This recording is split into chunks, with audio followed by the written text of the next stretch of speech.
नमो भगवते वासुदेवाय।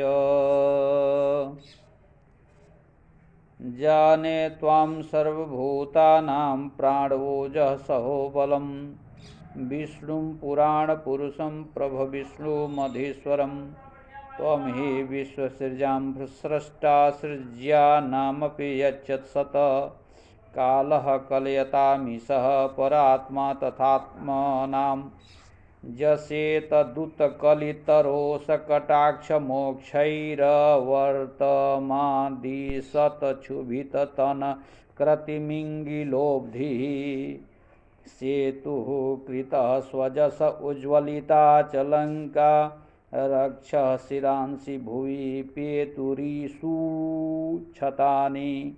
भगवान उस समय युवावस्था में स्थित थे। उनके रुक्मिणी जी से एक पुत्र हुआ, उसका नाम प्रद्युम्न रखा गया। यह कामदेव का, जिसको शिव जी ने भस्म कर दिया था, अवतार था। कामदेव का शत्रु संबरासुर प्रद्युम्न को उत्पन्न होने के 10वें दिन चुरा कर ले गया और उसे समुद्र में डाल दिया। वहाँ प्रद्युम्न को एक मत्स्य निगल गया, किंतु वह मत्स्य दैवयोग्य से धीवरों के हाथों लग गया और उन्होंने उसको संबरासुर को भेंट किया। रसोइयों ने उस मत्स्य को काटा तो उसके पेट से एक सुंदर बच्चा निकला। संबरासुर के भोजनालय की अधिष्ठात्री मायावती कामदेव की स्त्री रति की अवतार थी। उसने प्रद्युम्न को पहचान लिया और बिना संबरासुर को जनाए वह उसका पालन करने लगी। जब प्रद्युम्न बड़े हुए तब मायावती के अनुरोध से उन्होंने संबरासुर का वध किया और फिर दोनों स्त्री पुरुष आकाश मार्ग से विमान द्वारा द्वारका में आ गए। अथ भूमिकृति स्तुति।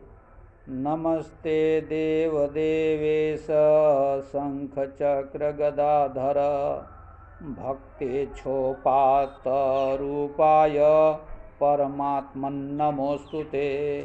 नमः पंकजनाभाय नमः पंकजमालिने नमः पंकजनेत्राय नमस्ते पंकजांघ्रये।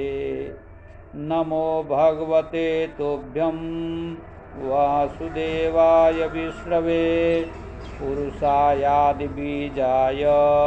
पूर्णबोधाय ते नमः। अजाय जनयित्रेस्य ब्रह्मणे अनन्तशक्तये परावरात्मन् भूतात्मन् परमात्म नमोस्तुते।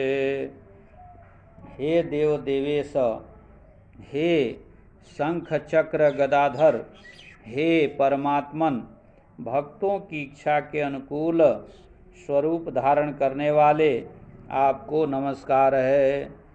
कमल नाभि वाले, कमल माला युक्त, कमल लोचन, कमल चरण, आपको नमस्कार है।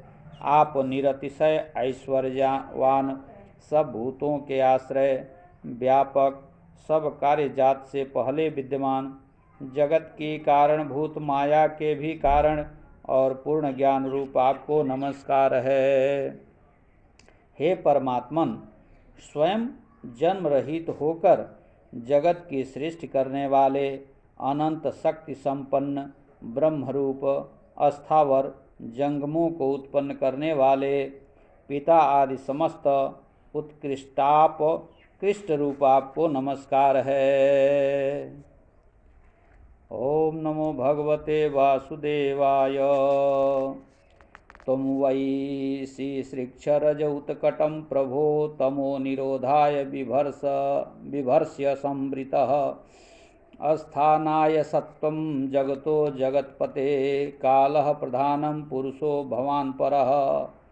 अहं पयो ज्योतिरथानिलो नभो मात्राणि देवा मनेन्द्रियाणि कर्ता महानित्यखिलं चराचरं त्वया द्वितीये भगवन्नयं भ्रमः।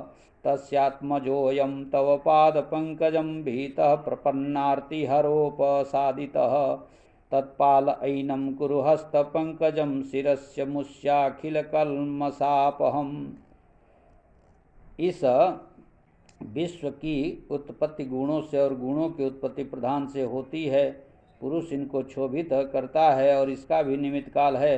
तब भगवान का इसमें क्या हाथ है? इसका समाधान है कि हे प्रभु, हे जगतपते, तुम्हारी जब सृष्टि करने की इच्छा होती है और उत्कट रजोगुण को धारण करते हो, अर्थात रजोगुण प्रधान ब्रह्मरूप होकर सृष्टि करते हो, तथा जगत का नाश करने में उत्कट तमोगुण को धारण करते हो, अर्थात रुद्र रूप होकर संहार करते हो, जगत के पालन करने के लिए उत्कट सत्व गुण को धारण करते हो, अर्थात विष्णु का रूप धारण करके पालन करते हो, तथा तुम उन गुणों से लिप्त नहीं होते हो। तुमसे काल प्रधान और पुरुष व्यतिरिक्त नहीं है, तुम सबसे व्यतिरिक्त हो, इस कारण तुम ही सबकी सृष्टि करने वाले हो। हे भगवान, मैं भूमि, जल, अग्नि, वायु, आकाश, शब्द, स्पर्श, रूप, रस, गंध, देवता, मन, इंद्रिय, अहंकार, महत और यह संपूर्ण चराचर जगत आप अद्वितीय में प्रतीत होते हैं। यह भ्रम है, यह ऐसा ही भ्रम है जैसा चांदी का सुक्ति में होता है। हे शरणागतों के दुख हरने वाले भौमासुर के पुत्र, भगदत्त को मैंने आपके चरणों में डाला है, परंतु यह भययुक्त है। आप इसकी पालना कीजिए और सकल दोषों को दूर करने वाला अपना कर कमल इसके सिर पर रखिए। ओम नमो भगवते वासुदेवाय। श्री कृष्ण।